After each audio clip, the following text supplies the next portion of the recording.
guys, Lewison. McLellan. Welcome to today's Wealth WOD. We are finding the deal of a lifetime every day of the week. We've gone through market, so we've taught you very high level. Once again, the book goes into a lot more detail. The Open Corp team's got an analytics team which delves into the analytics of every capital city market for our clients. But we want to talk about, so we've knocked out capital city markets that are not good for investment at this point in time, leaving one, maybe two capital cities. Yeah, it's really exciting times. You are ready now to find the right area. Lots of areas in Australia. So lots of criteria to go through to find the right ones. And this is a really critical stage in buying the property because just one or two things of these that are missed absolutely wipes out the long-term prospects of your property. So really relevant. So I've outlined in the book here a check sheet, which you're welcome to get. Goes into a lot more detail, but really high level. Employment generators, proximity to CBD activity centres. Proximity to CBD used to be important for us early days. I'll draw you a quick, fit in here. I'm going to do, you see this now? That's the Cam's tooth. There you go. This here represents Melbourne. So we're going to try and find, we're in Melbourne here, that's the CBD. What Al and I used to do, we used to look for the proximity between the property we're looking at to find the right area and the CBD. So we'd pick any area and we'd draw a straight line to the CBD. Obviously missing water, so we're down here. And the reason we used to do this is because most people want to live close to the CBD. This is 20 years ago. So we draw this, and what we're looking for is the area we're looking for. It didn't matter where it was. Are there large tracts of land that could bring additional product to market, which would slow the growth rate of the area that we're looking at? So we're looking along those growth corridors. So we talk supply and demand a lot here. So if you've got a property here, and all of a sudden there's 2,000 new dwellings here, guess what? Your long-term prospects of growth are out the window, because this has to be absorbed before you start to see some growth again. Exactly. We like infill areas which are surrounded by housing, once again, limited supply. Nowadays though, building a portfolio today is very different than the way we did it when we were kids.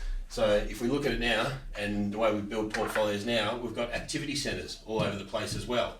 Activity centres are more relevant nowadays because the government doesn't want to pay for the infrastructure to upgrade the roads. Everyone used to work in the CBD back in the old days, and everyone used to want to live close to the CBD. Nowadays, we're at about 8 activity centres across Melbourne. So we look for the same process, except we've got to do it multiple times over when we're tracking all the different little corridors across the capital cities towards the activity centres.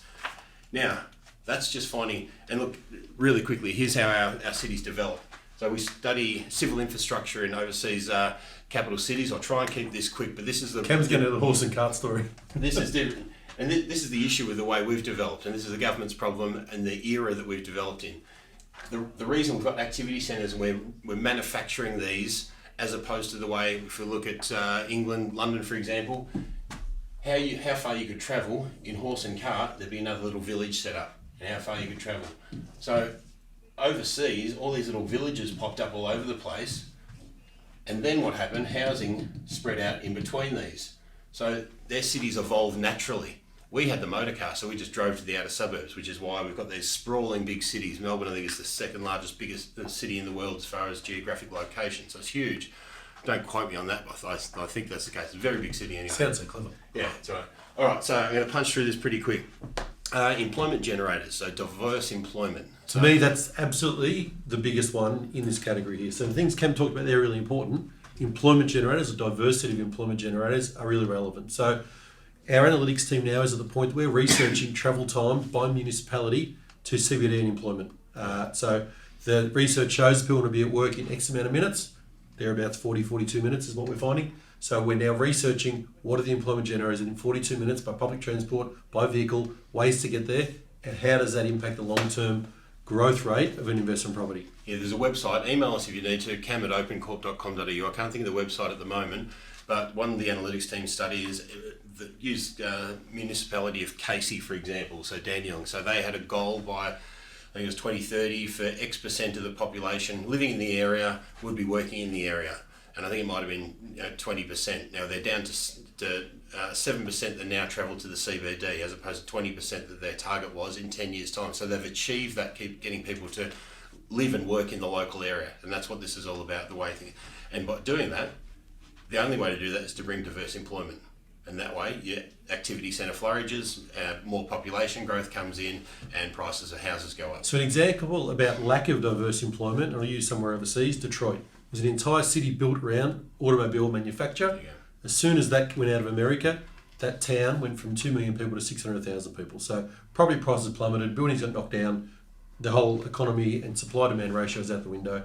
That's an extreme example of what we're talking about. In the area I look for is owner-occupiers rates. And Australian Bureau of Statistics is one area you can get this, owner-occupier rates. You do need to take into account in some areas where if you look at an entire suburb and you're buying a house with land, for example, take into account the amount of townhouses, for example, or apartments in the area.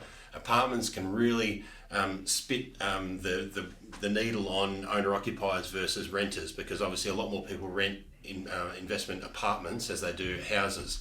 So just make sure you're breaking that down into apartments, townhouses and houses. When apples and apples. Yeah. They're apples and apples. Exactly, yeah, exactly. Vacancy rates within the local area.